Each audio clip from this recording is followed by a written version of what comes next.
حقنا الهاجس يا قلب افتخار الكريمات الاصيلة الحرام كاتبة تنعز عن كل اقتدار يا شموخ القاف باسم الشامخات.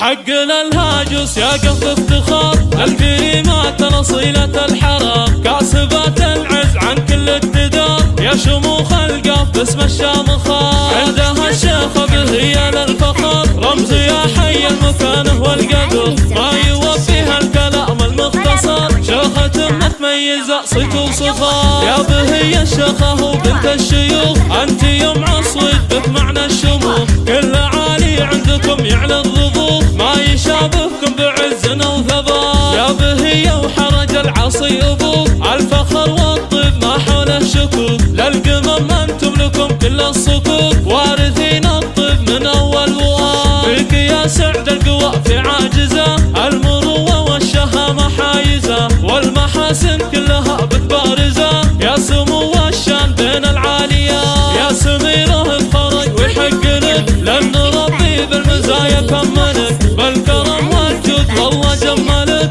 في وصوفك عطر كل الاغنيات نشميايا الكامله بحل الخصال طيبه سيره وذب الفعال نشميايا الوافيه مدحك محال على دب والذوق لك بعض السمال في عذيه تعرفون الاتزان روعه الاخلاق فيها وخير شان بين خلق الله لها اعلى مكان كل ابو الاوصاف فيها كامله اعذرونا لو بهن قل الكلام تعجز الافكار عن اعلى مقام باختصار المدح فيهن ما يلام لانهم بين البشر متميزات.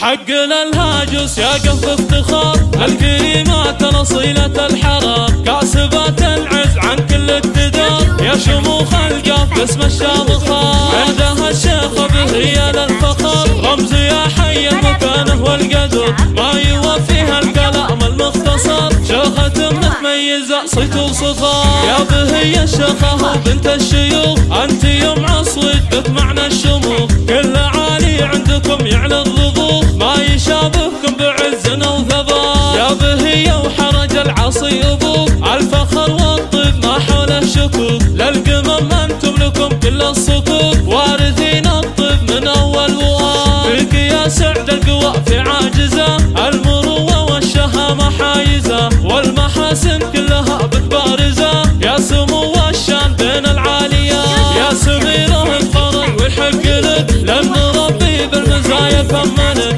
بالكرم والجود والله جملك في وصوفك عطر كل الاغنيات نشميايا الكامله بحل الخصال طيبه سيره وذب الفعال نشميايا الوافيه مدحك محال